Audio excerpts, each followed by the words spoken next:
So I'll invite my panelists to come, and I'll start with Bina Marceno, the founder and team lead of Badili Africa. As she prepares to come, let me start with Wanja Maina, who is an ardent politician as well as an advocate of women and disability rights. Makofi kwa Wanja.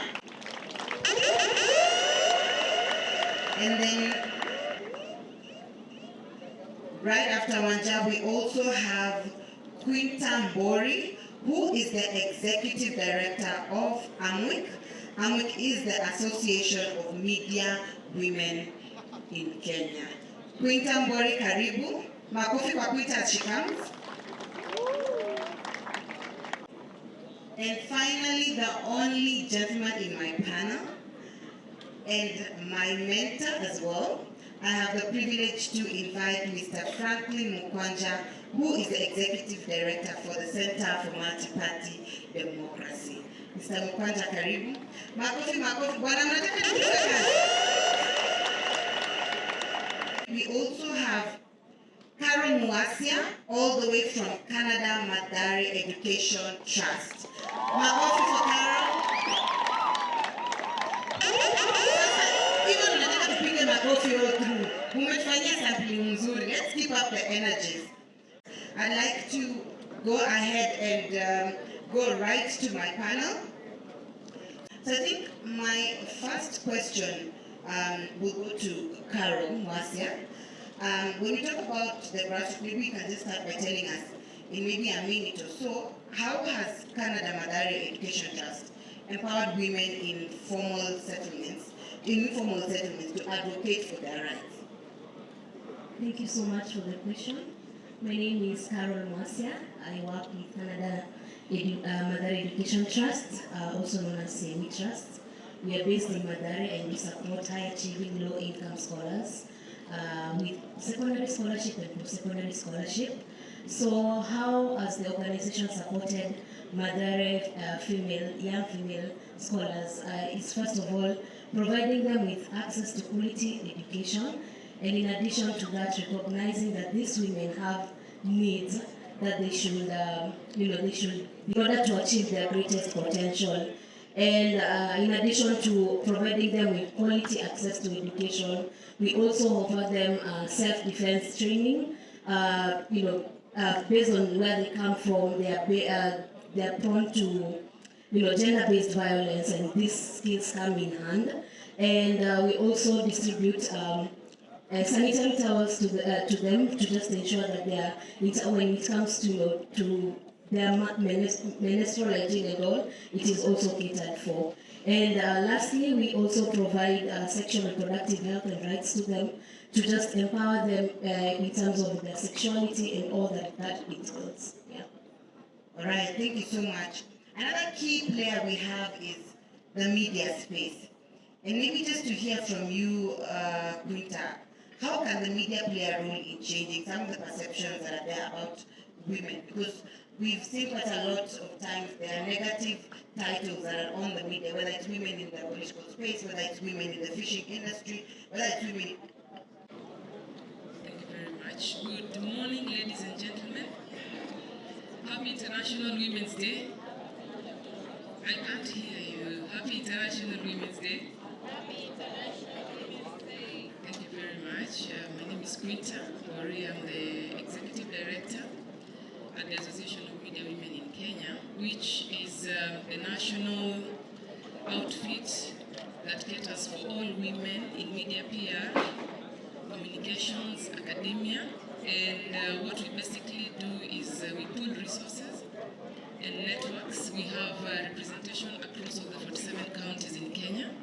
We pool our networks, our resources to ensure that we capitalize on the powerful tool of media to transform society so that we can be gender sensitive and we can be gender transformative. AMWIC has been around for about 43 years. And this morning I actually bring you warm greetings from the members, from the board, from the secretariat. And we are very excited to partner with the CMD and People Dialogue Festival to highlight some of the issues that affect us as a society and more so to come up with solutions. Now, you are all welcome to be part and parcel of AMWIC. You can find us on our website for more information. But for the purposes of this space today, the media, it plays a very powerful tool in terms of informing public discourse and changing perception and rewriting narratives. The media has always been referred to as the fourth estate, and it is not by coincidence, because the media are the ones that inform the public to make informed decisions about their lives. But at the same time, the media is also a reflection of what is happening in society. But that doesn't mean that we will reflect only the negative aspects of what is happening in society. The society as we know it is highly patriarchal, but then the media has been mandated by the Constitution of Kenya under Article 33, 34, and 35 to inform the public, to give them access to information, but also to ensure that the information that we give out is correct and can be verifiable. So in terms of changing the perceptions about the representation of women, which is not good. If you look at statistics, they say 1 out of 4 people seen, heard, or written about in the media is women. That's about 24 to 25%. Now that is, honestly speaking, is not balanced, because if you look at the national population, women make up about more than 50% of the national population of this country.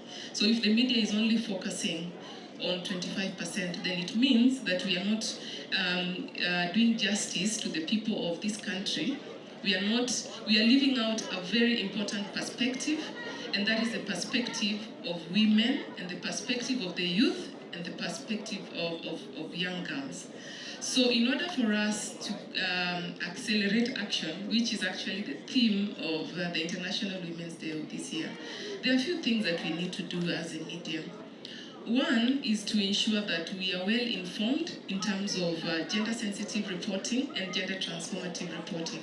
And this is where AMWIC comes in. We are very big on creating awareness, strengthening capacities of journalists, strengthening capacities of media organizations in terms of what gender-sensitive reporting looks like.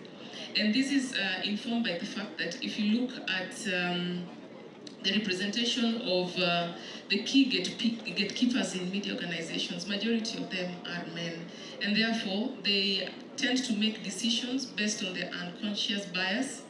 I'll give you an example. When you report about sexual and gender-based violence, the first reaction that comes about when an incident has happened is, what did the woman do to deserve the beating? Or what was the lady wearing to deserve for her to be attacked, or for her to be murdered? Why did she go to meet a stranger in the middle of the night? So the Association of Media Women in Kenya, we are very big on just creating awareness around having a balanced perspective about society.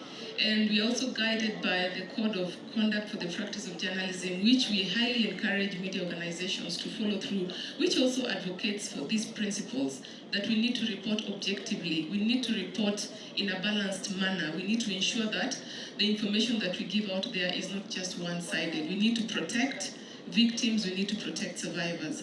So other than creating awareness and also just trying to balance the percentage of gatekeepers in newsrooms, we also need to sustain reporting, because this is one thing that we have discovered, that media, more often than not, tends to focus so much on negative news, and the only time that women tend to be subject of attention is when negative things happen. For example, this is, we've seen, for example, during the cases of femicide in this country, that's when we see faces of women on the front page, that's when we see stories about women. But when we sustain the reporting, we ensure that we give survivors and victims justice, we interrogate issues around the justice system, ultimately we'll be able to accelerate action, and we'll be able to give a more balanced perspective about what is happening in society. Thank you very much. All right. thank you so much, Quinta. And speaking of media, how many of us here are on social media? Just by a show of hands. But you know even WhatsApp is social media. So how many of us here are on any social media platform? All right, so maybe just to hear from Bina Maseno from Badili, how can young women particularly, because we know they are the highest users of the digital platforms they have, how can they leverage those digital platforms to challenge some of these biases we have in leadership, but also learn and align what with some of the goals for the Beijing Plus 30 and some of these themes that we are being given for International Women's Day? How can we use our digital platforms?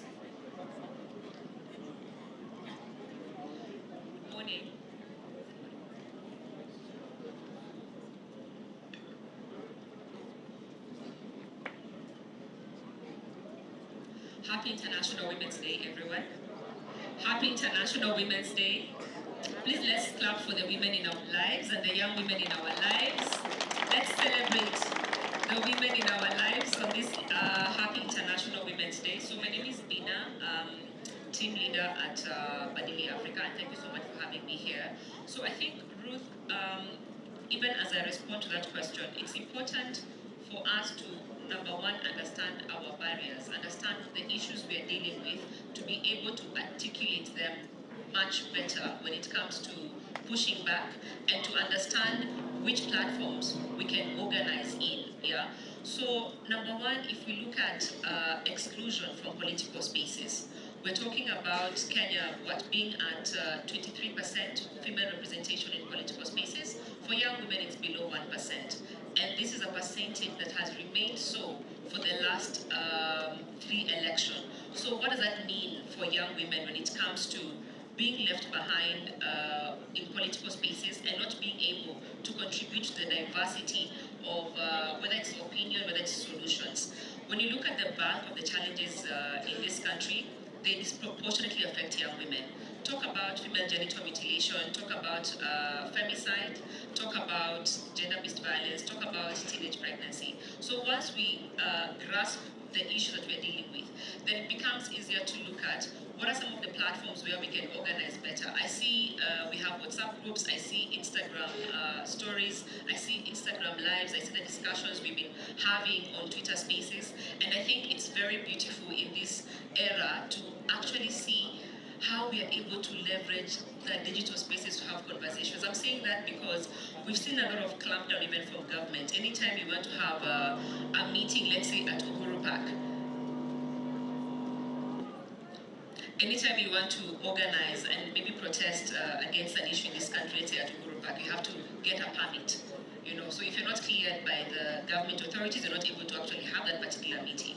But then the digital space gives us an opportunity to organize. You can have a Twitter space with 200 people, 2,000 people, 100,000 people, like what we saw during the Gen Z protest. Yeah, the WhatsApp groups that we see. But then we still have to combine the digital engagement with offline engagement. I think at Badili we've been very keen to organize in very unconventional spaces to combine with the digital conversation. So organizing in chamas, organizing in hair salons, organizing with, in the barber shops where we're able to push back against the traditional gender norms that disadvantage young women. Also taking up leadership positions back from the university spaces, so that by the time you're done from that particular space, because it's a transition space, you're only there for 4 years, you're able to understand, how do I show up in this leadership space? How do I articulate issues? How do I invest in a passion that I have to push back against menstrual poverty? Yeah, thanks.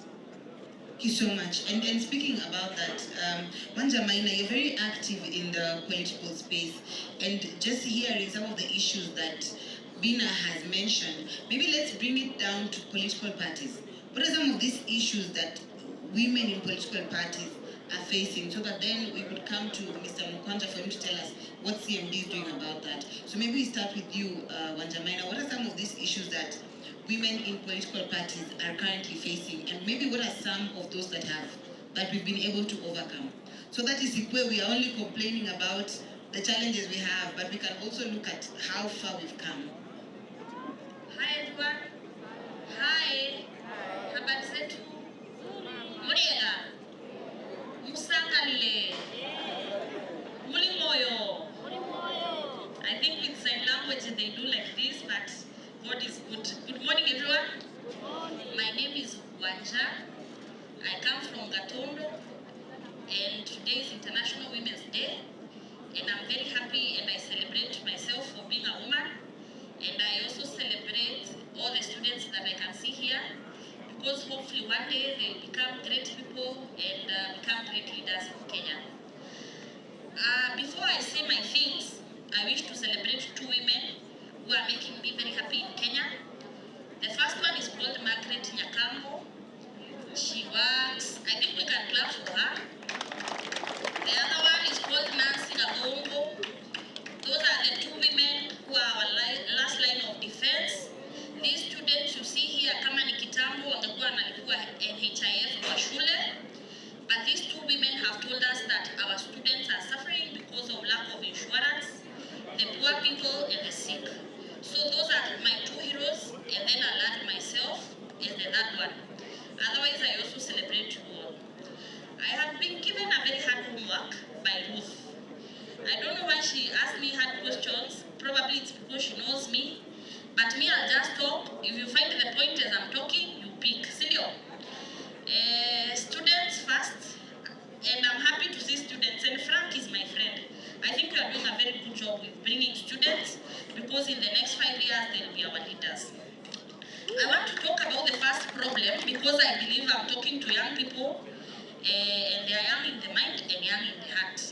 It is called social norms. Nani anajua social norms inamaanisha nini?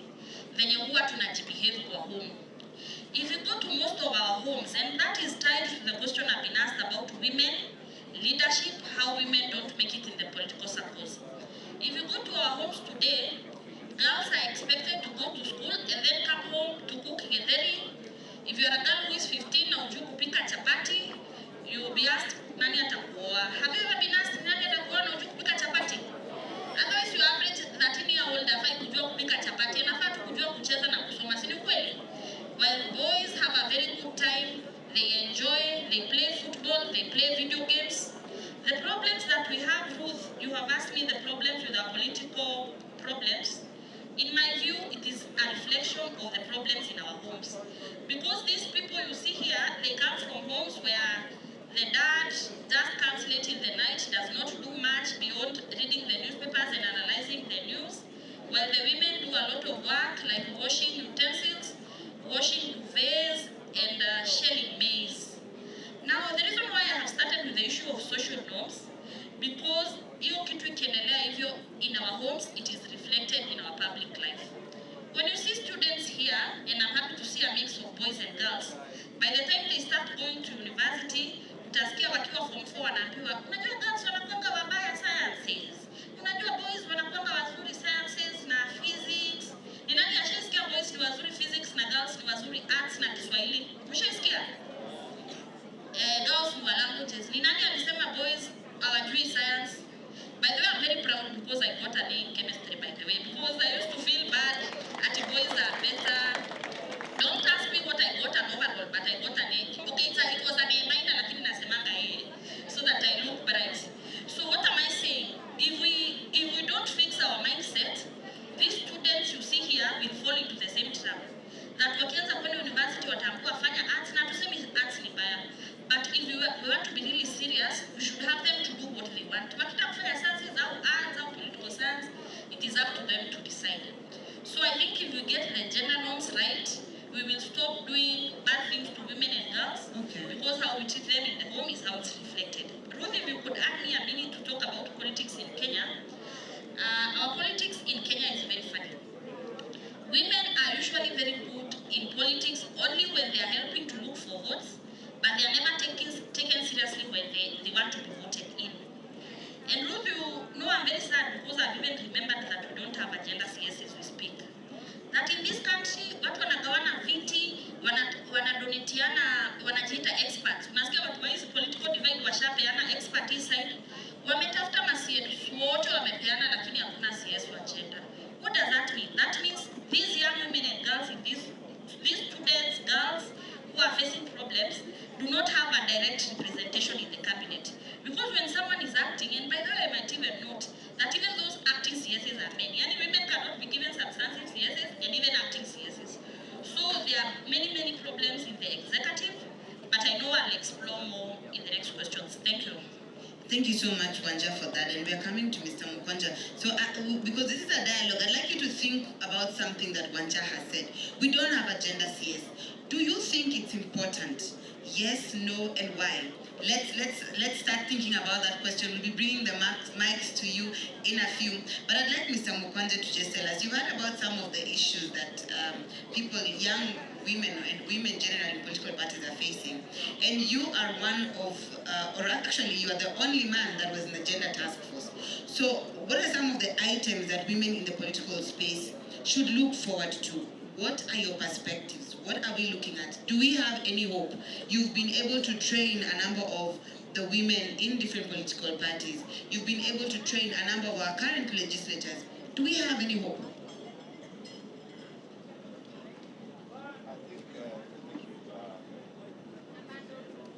Yeah, thank you, Ruth, and good morning to all of us. Hamjambo. Form. Thank you. Thank you for that very good question. I think I am a very hopeful citizen because what we are struggling to achieve has already been established clearly in our mother law, the Kenya Constitution. And what we are struggling with is reshaping and renovating our culture as a people to align with these constitutional norms. So just based on that point alone, that we have a constitutional framework that dictates we need gender equality is a good thing. I am hopeful because we're seeing it happen at the county level, where the not more than 2/3 gender principle has been realized. The conversation that we're having now is how do we graduate this to the national level? And in my view, while the not more than 2/3 gender principle is a constitutional principle, it will only be realized politically. We cannot be in a situation where, I think Pina and Quinta mentioned this, we want at least 34% of leaders in public space, political offices, to be of either gender. But if we cannot have sufficient number of women running for office, it is not realistic. Last election we had about 16,000 candidates. Slightly over 1,000 are women, representing about 11%. It is not possible to have 11% of women on the ballot and expect to inch closer to the 2/3 gender principle. So we have to renovate our culture, make our politics a safe space, make our political parties real in public institutions that give a fair chance to each and everyone. We have to create and sustain safe spaces for our young women, to safely engage without prejudice. We have to simplify our politics because I think they are captured by the elite through the control of utilization and access to resources. We have had many political scandals today, economic scandals today. Look at the proportion that women have contributed to those scandals and ask yourself whether we're actually having a raw deal by not allowing more women to come into that space. Because many of our economic scandals are presided over by my gender, all right? And all these things we have to mention them. We need to make our spaces peaceful. Without making sure that this space is available for us to have a conversation, it is not possible. I mentioned the issue of integrity. We can see increasingly women who are taking responsibility. Look at the work that opinion posters are saying. The number of women who are governors and the level of service delivery in their counties speaks a different language from the other places. Women are good leaders in the community, all right? We have career politicians who have a business card with the title Nairobi businessman, all right? Any man can want anything and they will get it. Why is it that women are doing their thing at the community level, be it at the kindergarten level where our young people attend schools, you know, be it at the chamas where Bina, my young sister, operates? They are functioning and delivering. They are providing leadership. Why is it that when we want to transition them from the community to higher positions of responsibility, we begin questioning their capabilities? These are the issues that we have to speak to. We have to reorient our culture, we have to rethink ourselves and give each one a better chance. The way political parties are structured today, it will take the intervention of other actors for the political parties to effectively put women at the forefront. If Bina is going to remain, and Bina, I speak about Bina because I know her pretty well, if she's going not to want to go back to politics because that's where she started, and then found there's a problem that we need to plug, we're not going to have the reasonable representation that we require. So simplify our engagement in politics, make these conversations peaceful to everyone. Let's pursue integrity, and the moment you challenge leadership on an integrity level, I have always seen that women leaders do very well. We need to make sure that the experience at the community level is actually elevated to higher responsibility. And after we do that, I think we will forget about the constitutional principle, because the small things, the small steps are what we require to realize that. Thank you. Thank you so much. I hope my ushers are ready because I have a bag and so politics is not just for politicians. But I want to find out, and I'll start with Quinta as we move that side. Quinta, in just a minute, so that we can give the audience a chance also to respond, where are we getting it wrong? So as the media, what are some of the gaps you have realized when it comes to preparing women for the political space? Because we don't have enough women who are vying. So where are we getting it wrong from your perspective as the media? In just a minute. Thank you, Ruth.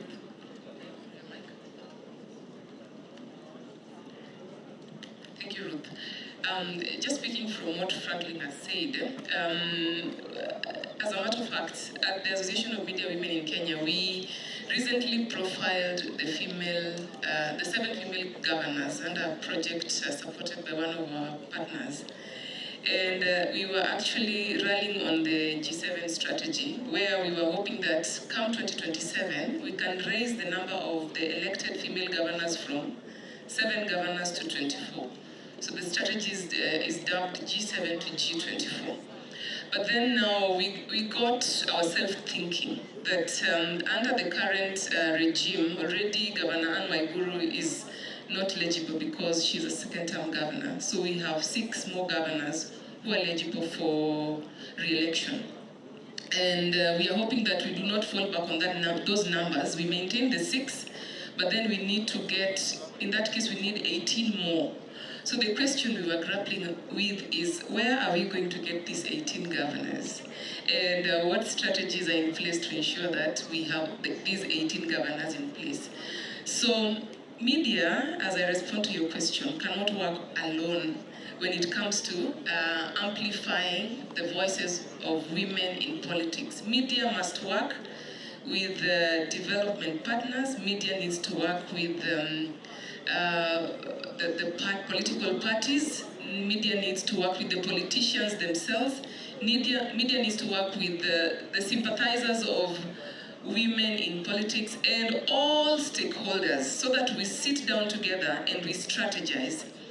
Where are we going to get, and this one, we're only talking about governors, we haven't gone down to senators and other members of parliament. Where are we going to get the other 18 governors? And how do we ensure that we retain the 6? So once we have strategized, then media now, we will come in to profile these women, position them to the national level, ensure that the public are aware of who these women are, what their portfolio reads, what the election promises look like, ensure that these women are not harassed online, because that is another thing, another big challenge that is happening, ensure that these women are fully resourced. Then media, as a common denominator, now comes up to amplify the voices of these women. But for media to work alone, it will be impossible, because media continually perpetuates societal attitudes and stereotypes, which is anti-women in politics. You see, so we are in a catch-22 situation. Otherwise, with collaborative efforts, I am certain that we will not just get 24 female governors come 2027, but we will also get at least a female vice president in this country. Thank you. All right, a big clap for a possible female vice president. Awesome. One just picking up from what Quinta said, because she said, get the women. Once we get them, us as media, we will come and showcase them. So why are these women not vying? What is missing when it comes to training them? What is missing when it comes to speaking to them? I know we've got a lot of civil society actors here. We've got a lot of people who are in that space. We've got political parties. They'd like to know, what is the problem? Why are these women not vying? What is the problem? Why are these women not vying? That's a good one. If I could just capture from what my friend Queenie has said.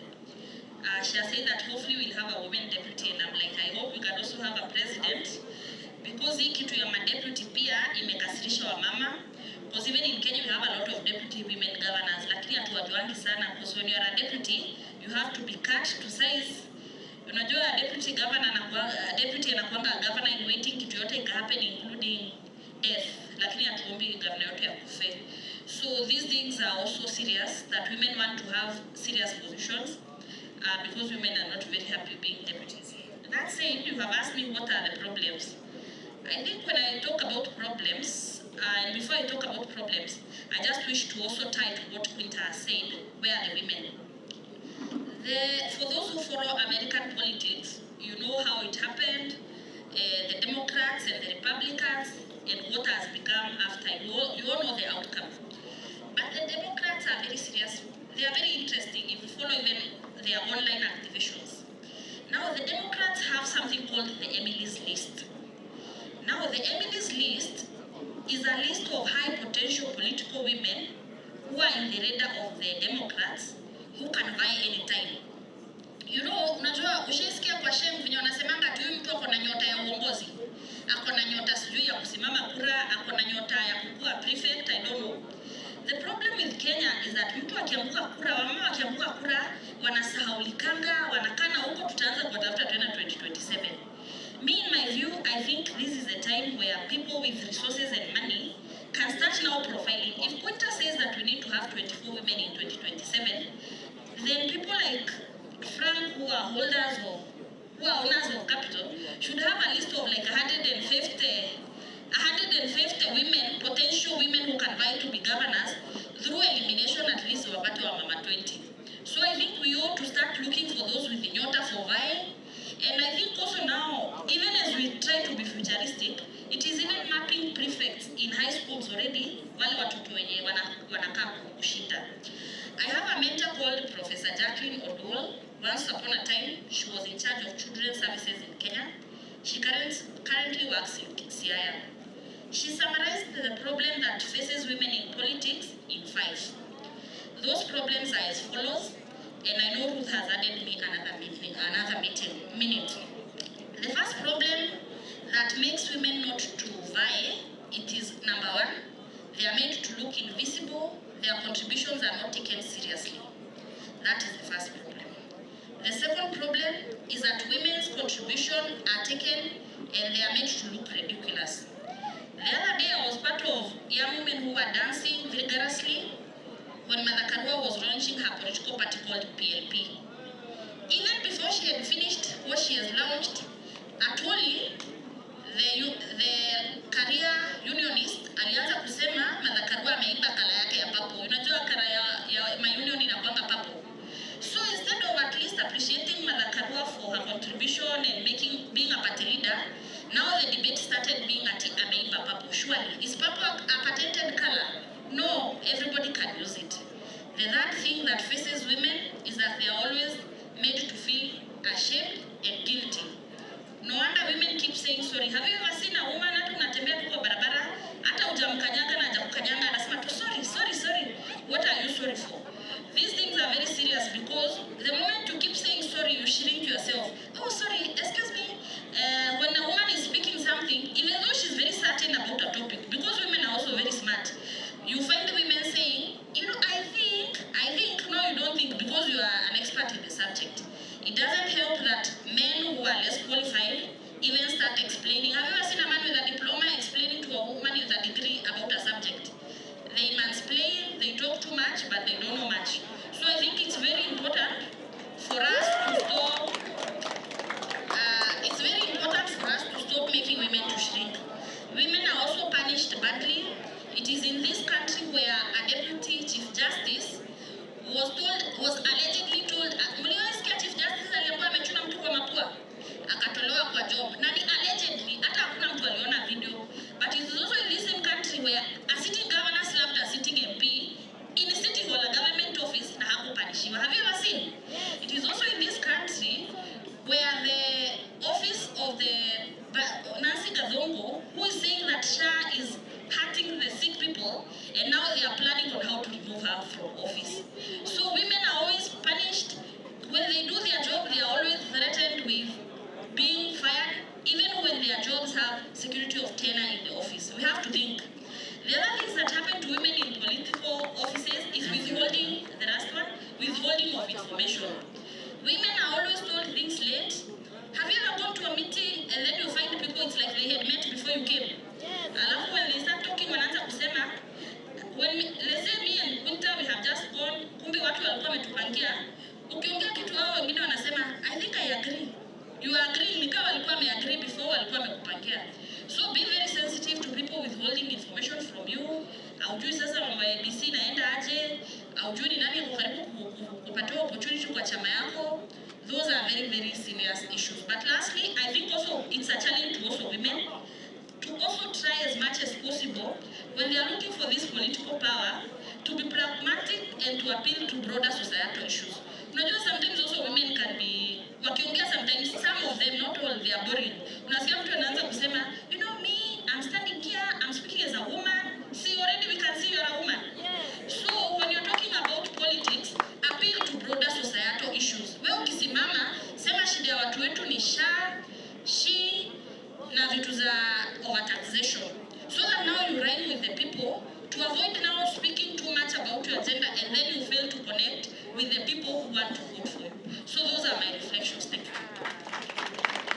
Makofi sana kwa Wanja. A call to action for all those organizations or wenyeji wa pesa, as Wanja has called you. Please map out at least 150 women who can vie. Please map out 150 women. And Bina, because we also want to come to the crowd, where are they getting it wrong? We've got a lot of young women, and you highlighted this even in the movie that you aired of women, the kingmakers.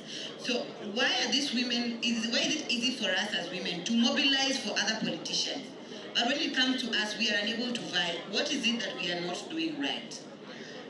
Thank you very much, Ruth. I think a lot has been said, but I quickly want to look at 4 areas where we're getting it wrong. So, and with just practical examples. So, number one, many young women are not socialized at a young age to consider a career in politics like young men are. I'll say that because currently we are working in 4 universities. It has been hard to get a young woman to run for the student presidency. Literally hard to get a young woman to just run for the student presidency. Majority of them are deputizing men. And even getting someone to run for SG who makes a decision about the resources for the student council. Take for instance, let's say UON. What's the budget for UON for the student kit? Is it almost 30 million? That's a lot of money, literally. So you can imagine if you're the president at University of Nairobi for the student council, you're already making very critical decisions with that budget. But the majority of the young women are not even infiltrating the student council enough to understand how politics works. If you look at the majority of the men we even talk about, the leaders we're talking about in our national space, they began their journey from the university space. Like, that is where their leadership journey was honed, whether it was activism, whether it's understanding how state power operates, that is where the leadership journey was honed, yeah? But then the transition rate for young women in campus to national politics is very, very low. Like I said, there are 2 universities that are even having election this month. We don't have a young woman running for the presidency. So the situation that you see in the national space is heavily replicated in the campus space. So you can imagine in 4 years, if you're not learning how you can literally participate in political processes. So I think we're getting it wrong as well in terms of starting the journey early. Then the same challenges we're talking about in the national space are the same challenges we are seeing in the campus space. There's a young woman who was running for the student presidency 2 years ago, and they sent me and Nerima Wako a budget for 1.4 million, and about 400,000 was going to security.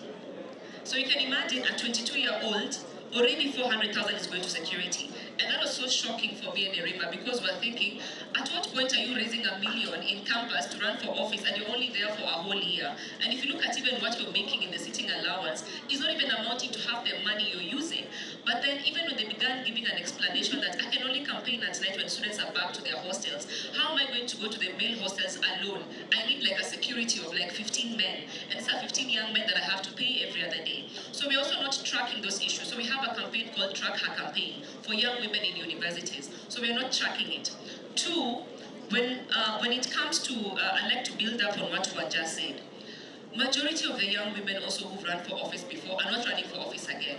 When I look at myself, I didn't run for office again. When I lost in 2013, it was such a traumatic experience. I didn't even want to go back there. Because for most young women, number one, you don't have social capital. The people you know are your friends in university, because I was 22. So I didn't know the Quintas, the Franklin Mukwanja, who'd probably give me 5 million to inject in my campaign. You see, I didn't, I didn't know them. I only had my students, and they're already struggling to raise their school fees. I didn't know Ruth Bolo, you see. So even when you face challenges of security, literally, if you're taken out in a campaign, you're collateral damage. The first time I was attacked, I remember when I went to the polling station to report, no one knew me. They were even asking me, which seat are you vying for again? But if, let's say for instance, I was a Martha Karua or maybe a Honorable Millie, I would have made news because I was attacked. So if you look at even our own networks at that particular point, who's even hand-holding you? Who's even taking you trainings? Like, I didn't even know Quinta at the time. I came to know like the Amwix way after. But even after you have lost the election, there's no one who's following up with you. I think my friends, like, I'm glad Selatoy is back in office. I think majority of the women I have seen, if someone was able to handhold them, they would have been back in office right now. And lastly, Ruth, we also have to look at the different ways women participate in politics. I think we have one way we are skewed to just running for office, and we miss it there because women are participating in many other ways, and we're not able to consolidate that as our political power. During elections, I always see Warembo Nauhuru, Raila's daughters, I always see all those outfits. That's still political participation. How are we consolidating it for women? The film that you said we did for women political mobilizers, are we questioning? Because women make the bulk of the voters, and they make the bulk of the campaigners. They're the ones who are canvassing. So when you say you want to run for office, your think tank, number one, you're being told these are the influential women in this community. How are we consolidating that? Because that is where, even for that particular film that we did and the project we are working on, we are seeing the gap in terms of translating the women who are voters and the women who are campaigning to understand the women's issues enough to actually go to the ballot and say, you know what, I think this particular woman understands the issues that actually affect me as a person. I'm going to vote, I'm going to campaign for them. So I see many other spaces where there are gaps. Please allow me to say this as the last one, in terms of technology and AI and participation. So also in terms of contributing knowledge in that particular space.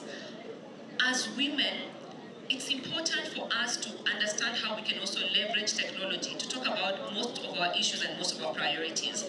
I was at an AI conference recently, and they were asking me about how AI is going to impact women's political participation. So for instance, right now, if you just go to ChatGPT, for instance, and say, what are the biggest issues affecting women in Nakuru? Because majority of us, either because of the trolling and because of the cyberbullying, we're not articulating our issues enough there. So when ChatGPT is aggregating the issues of women, your voice is not there. Because majority of us talk offline, whether it is in chamas, whether it's in the salon, but that traditional knowing is not being related to the online space. For someone to say, as the leader of Nairobi, I think I want to prioritize on issue A, B, C. So I think it's important for us to also use technology to our advantage to articulate our priorities. Thanks. Thank you so much. I think they deserve a round of applause.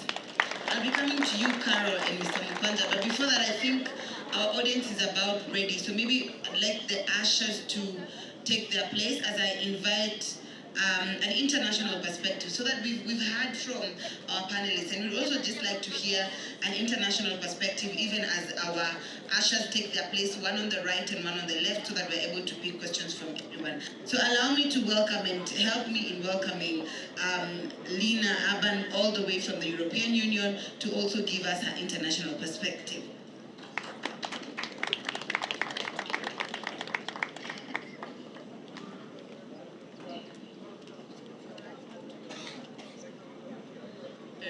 Thank you very much, and thank you very much for the really nice perspectives. I know quite a few of you, so some of your messages are not new.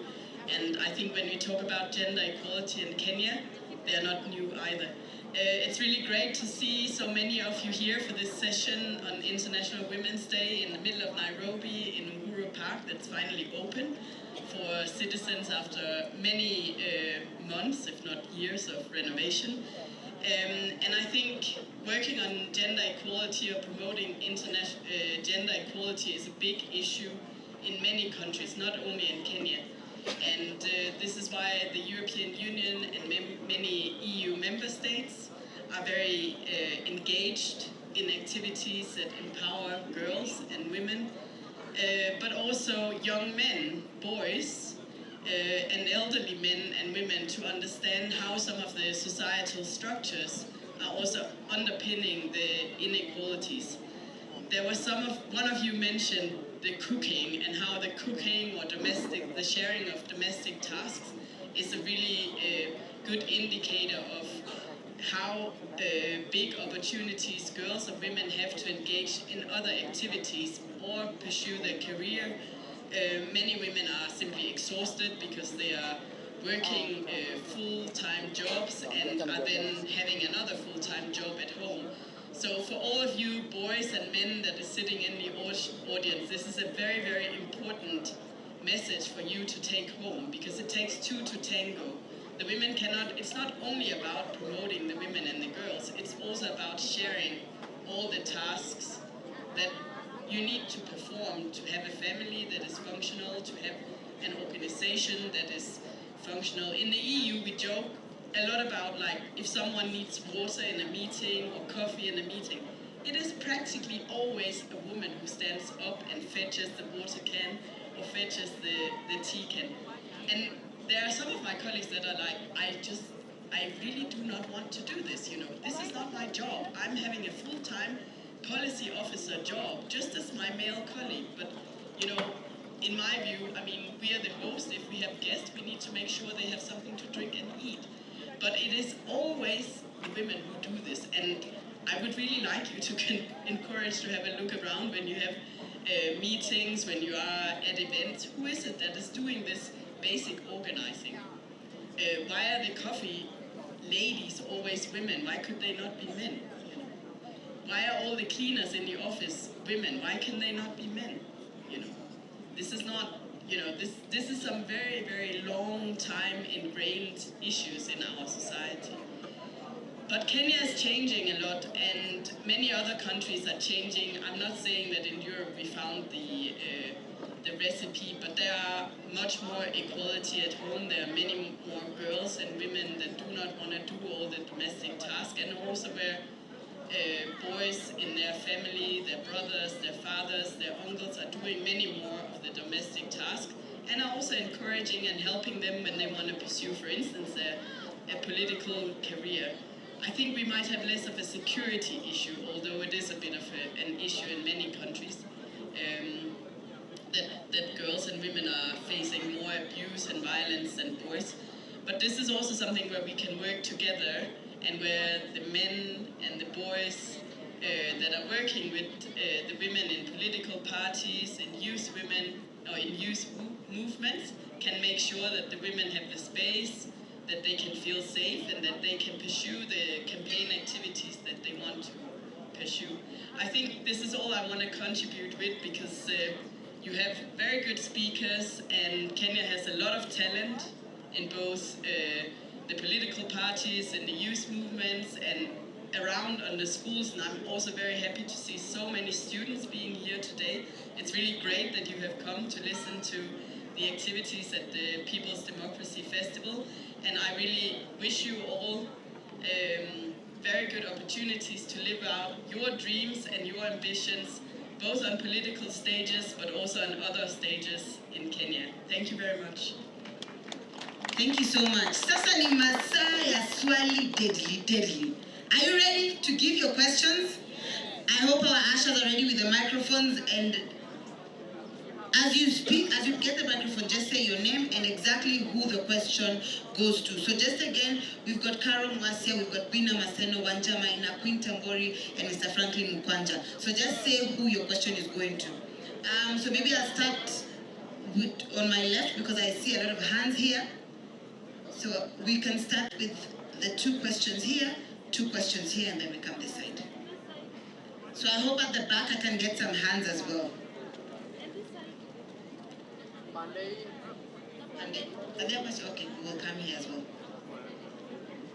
And let's try and keep them brief so that we get as many questions as possible. Hi, good morning. My name is Linda Kitela. First, maybe to clarify on something. We have a lot of women presidents or girls president in universities today, and I'm a testament because I served as a president before, and I can name 3 other ladies. A question and a concern. I know feminism was ideally meant to bring awareness to women as well as empower them, but how can we use constructive feminism to end gender wars? Because at the end of the day, we want to see each other as equals. As we continue this idea of women versus men, I don't think equality can be achieved if we do not leverage on constructive feminism. So how do you think, what are the measures to be put in place to actually end gender wars? Thank you. Thank you. The next person. My name is Mombi. I would like to ask my question directly from the Association of Media Women. You talked about doing online campaigns, or maybe advocating for a certain issue because you're not able to come to Uhuru Park because you need the government to give you a license or something like that. What about the women in the village who have no internet access? These women are not able to go online and they cannot get information. How do you go about that? Thank you. All right, thank you so much. Very quickly, I can see, I just recognize the presence of the CMD board, and specifically the CMD chairperson who has just walked in. Thank you so much, Karibu Sana. All right, very quickly, we have one hand here, and then we move this side. One hand here. Good morning, all. My name is Rosalind Asena from Oasis Relations Empowerment Initiative. My question to the, I think anybody can take this one.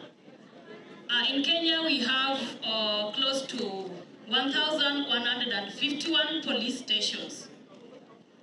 These police stations, if you ask them, the OCS managing the stations, if they have a gender desk office, they will tell you, yes, we have it. But these gender desks are not functional. What is it that we can do to ensure that those offices are functional? Thank you. All right, thank you so much. The final question for this round, please allow me, so that then we can also give our speakers enough time to respond, and then we hand over the program. So yes, the final question. Good morning, everyone. My name is Kamene. Mine is more of a reaction, maybe it might pose as a question, but on the discussion of why do women not vie for maybe political seats or any other higher positions, there's something we're not talking about, the fact that women are their own enemies. So what can be done for that to happen? Because I will give an example from where I come from. I come from Narok County. And when our lady Soipan was promoted, a lot of rumors came out, and it came from women. We are not ready to see our own women winning, simply because we feel like they don't belong there. Why should it be a woman and not a man? And also on matters male engagement, I think it's high time for us to start. We have really amplified the word a woman to the extent that the men feel left out, and they cannot support women if they are not heard or if their voices are not heard. So what can be put in place in matters women being their own enemies, and also teaching men, or rather changing the norm that it's only a man who can do it, and now bringing them on board for them to support their fellow sisters, wives, for them to just be there and do that. Thank you. All right, thank you. Allow me to hand over to our panelists to be able to answer those questions. I know we still have a few hands up, but let's see if we'll have enough time. I'll start with you, Carol. There was a question for you, and then we can bring it this side. Thank you so much for the question. So as an organization, every year we do annual recruitment for the scholarship. That's how you get to join the program directly. But on top of that, we run gender equality mainstreaming workshops in different spaces in Mathare, that is in schools, children homes, and also this year we are planning to also get into religious spaces like churches and mosques. So that's how you can participate. And at the end of every year, we also have an annual walkathon that we walk around Mathare just sensitizing people on the importance of education. Last year we also were sensitizing them on the importance of fighting against gender-based violence, and that is something that you can also just be part of. And you can as well visit our office. We are right in the slum, and get to know more how you can be able to participate in the different programs that we have. Allow me to answer one of the questions that was from this side. They were talking about how can we be part of changing the gender wars and embracing positive feminism. As an organization, we are an equal provider. In this case, we support both boys and girls. So if we have 10 scholarship slots or 20 scholarship slots, we give 10 to girls, 10 to boys. But what we have done recently in 2022, we introduced the Wezesha Kike program, which came in to bridge the gender gaps. We realized that in as much as we are supporting this, the two, both females and males to access quality education, the women were still not reaching their greatest potential, and there was need to bridge the gaps that are existing to enable them to achieve their greatest potential.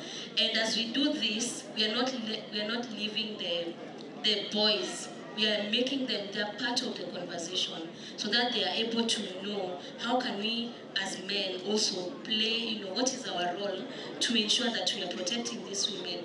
We are advocating for their rights as well, and just being there to be part of the conversation. And I think that this will also translate into the political spaces. Once we get to involve the men and the boys as part of the conversation, they're able to know, oh, so this is not a woman is not a threat per se. They are also human beings, and how do you also support them in the process? Yeah, okay, thank you so much, Abina.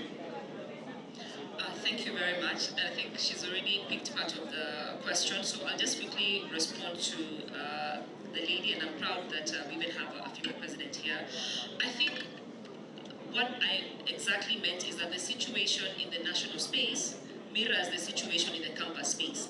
While we have a few universities that have a female president, even UON for the last 2 elections they've had a female president, when you look at the percentage across the country, it's still 20%, which is the same percentage that we see in the national space. And that's why I say we need to put more investment at the campus space or the learning institutions to ensure that there are many more young women who are not only running, but also they are participating in various leadership spaces in campus. Because even the Congress members who get to vote and decide on the budgets, the bulk of them are actually men, depending on the university you're in. So if Congress members are like 90, you'll find the bulk of the 90 are actually men, young men, who get to decide how the budgets will be for the president at the university level.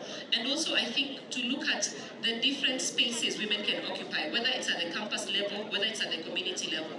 We have even the Nyumba Kumi levels at the community.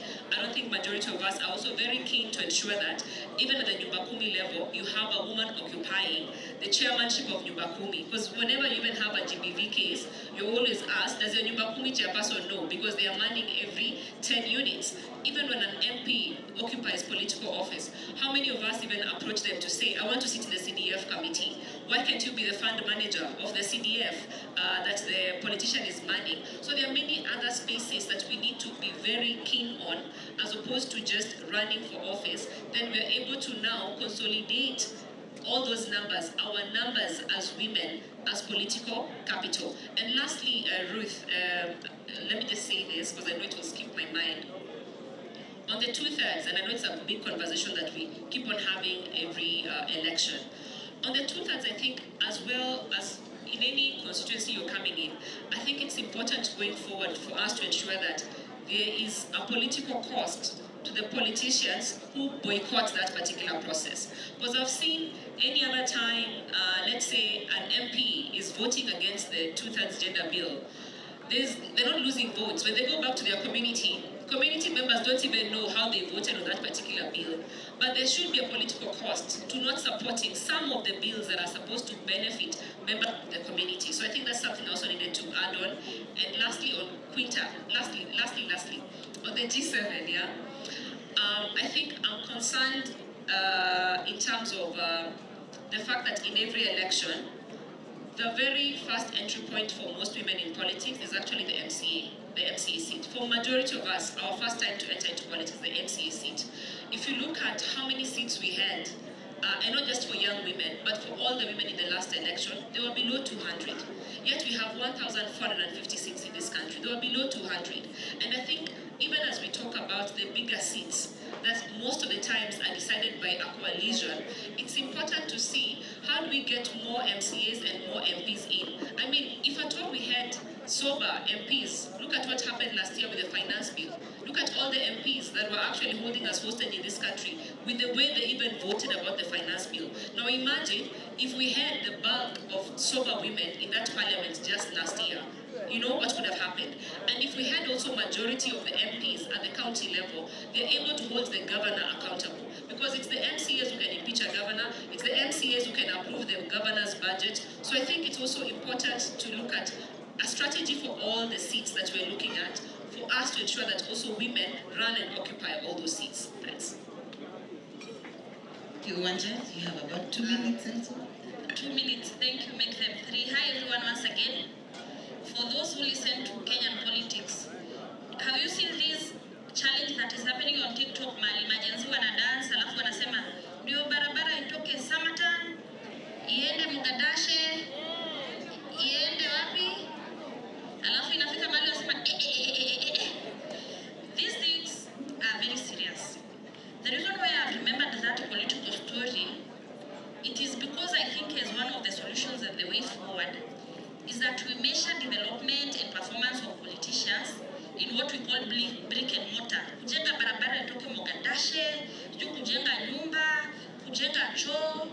I think we also need to measure politicians through gender lens. For example, if women are serious, they should measure the president's performance by appointing a gender CS as a matter of urgency. We need not to be cheating women and then not taking issues like gender equality, girls being given sanitary towels, so that we also look at these soft issues as ways of measuring political things. The second thing is that one of the students from M-Pesa Foundation just alluded to that issue of M-Pesa, that issue of colors and Atoli and Madakarwa. What I meant to say, it is trivializing issues. I would give you a homework to read about the law of trivializing. The law of trivializing is whereby, for example, if a woman is standing, instead of focusing on what she's saying, we start saying, alikuwa na weave ya black, alikuwa na kambo kafupi, alikuwa anaoneshana thighs. Tunatoka from the main issues to talk about the other issues like giving prominent to issues like color. The third issues, and I know Gen Zs are here, and I know we fear them, when they were greeting us and when they were doing their activism, there are some problematic things they were advancing. For example, kiti ya women led itolewe. You know those things we are also noting, lakini yote mko tunaogopa, we could not talk. The other thing that will ensure that we safeguard these things is just enhancing gender quotas. We cannot afford to lose them now. It is working in other countries. The other thing that we need to focus is just to tell women and girls, you have to be in it to win it. You have to be in it to win it. The way Frank has said, only 11% of women were in the ballot in 2022. So even though all of them won 100%, which is politically unlikely, still we will not have achieved gender equality. There are also emerging issues like political goodwill. Yani, to that gender role is such a big issue. And people in civil society here, politicians, lawyers, activists, they have enough formulas. Truly, we can Google, there are like 10 formulas. But we have also seen in Kenya where there is political goodwill, things can move really, really fast. Isn't this the same Kenya where a deputy president who was elected was deposed in 9 days? Hamkuona? An elected deputy president alitolewa kiti within 9 days. Political goodwill. Members of prominent committees in parliament walitolewa last week. What a political goodwill.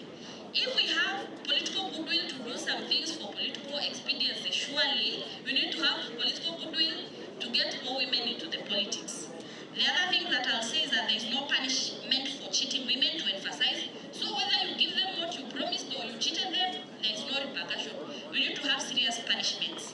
Lastly, I think there is an emerging issue that we could all explore for the students who are here.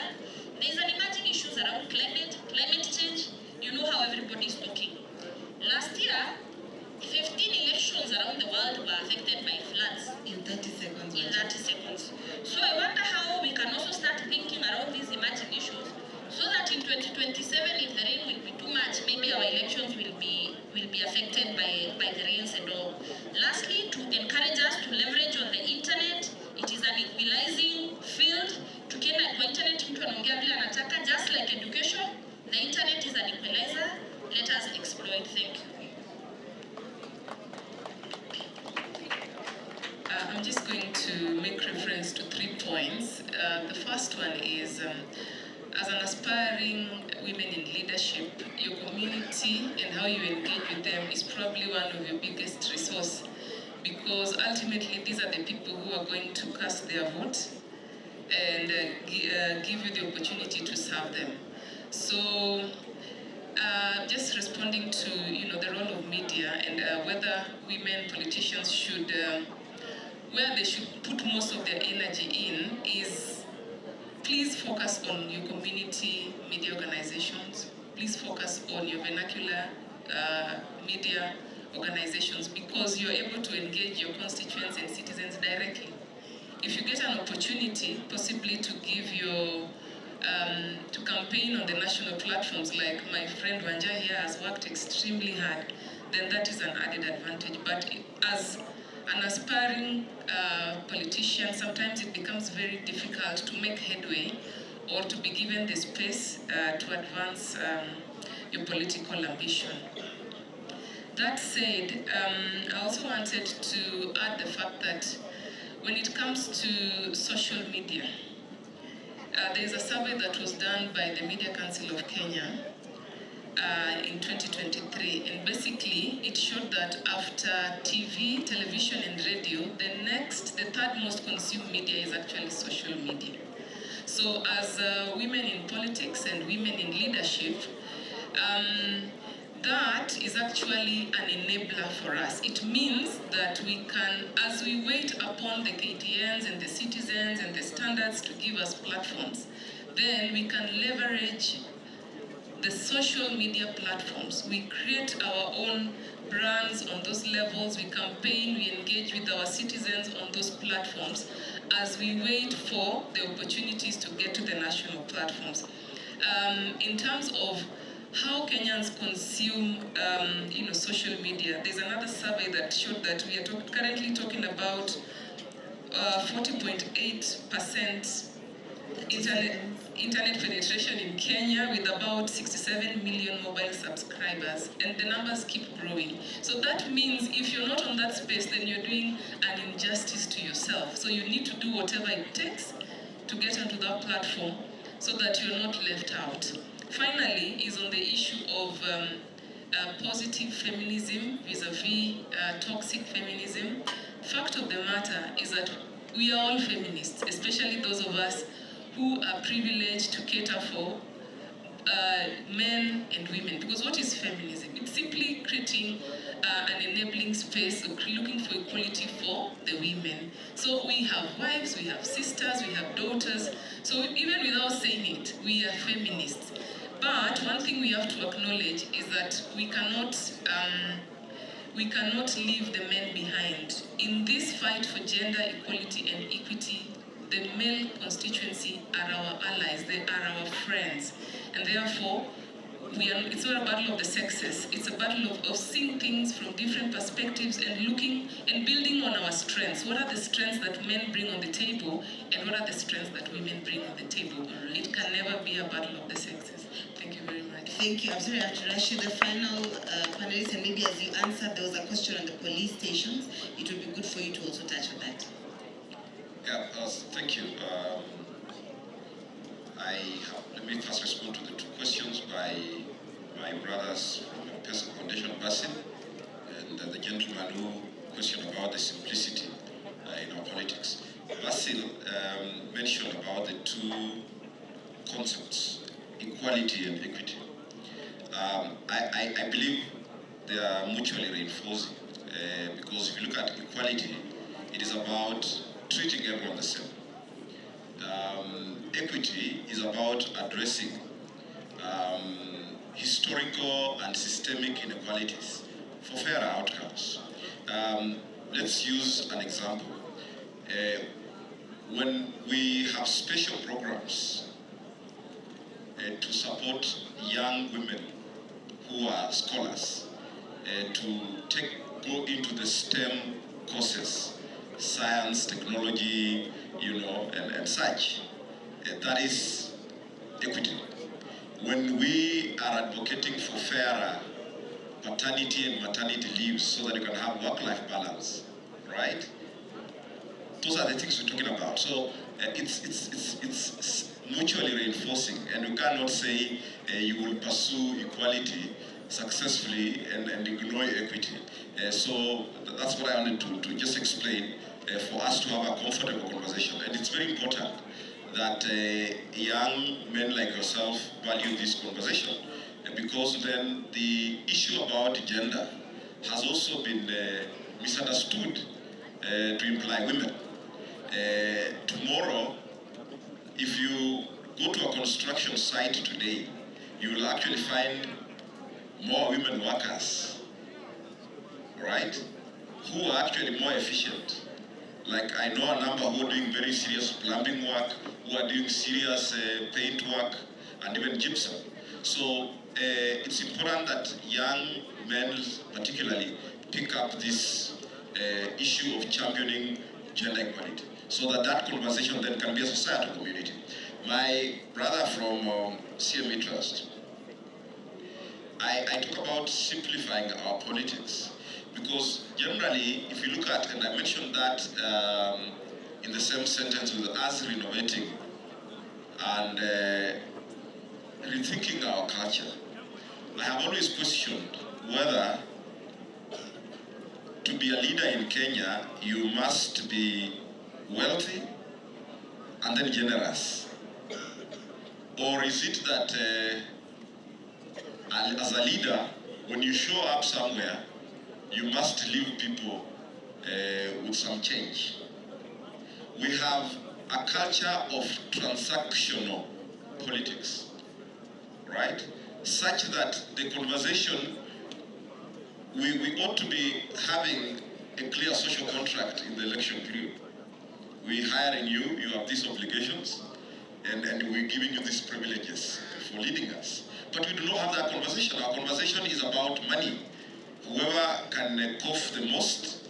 So we are transacting in our politics and not having a conversation about who has the best ideas about tackling specific societal challenges.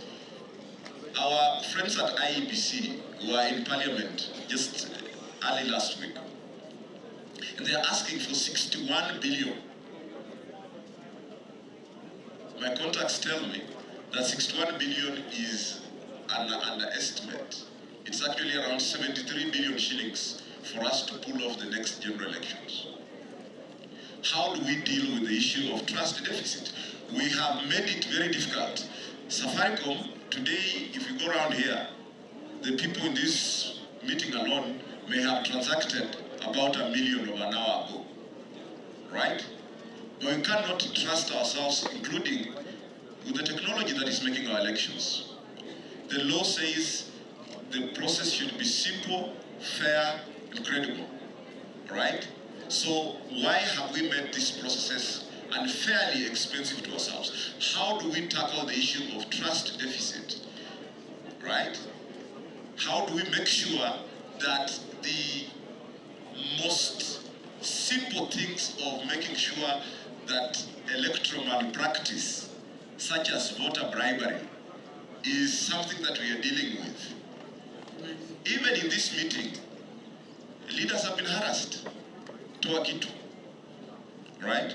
So we will be able to begin to have serious conversations about the issues that affect us and which leader has the best ideas about tackling these issues and being accountable to the citizen instead of looking at our leaders as automated teller machines. So those are the things I'm mentioning, simplicity. We need to deal with our culture. We need to address the issue of trust deficit in our electoral, in our political processes. I want to thank you so much.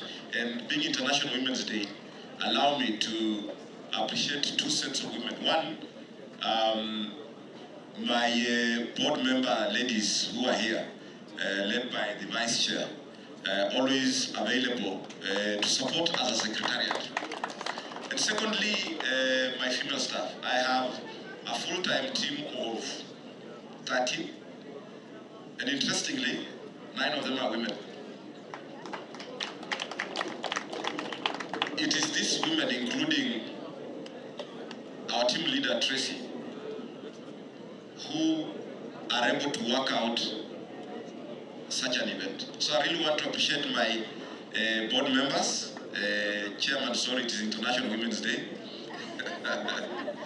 and my female staff members for really doing a great job. Thank you so much. Thank you, friends. It was nice talking to you. Thank you so much. We have come to, unfortunately, like all good things must come to an end, so has our panel. It has been an amazing panel. I know we had a lot more questions, but they will still be here if you need to interact with them. I know we have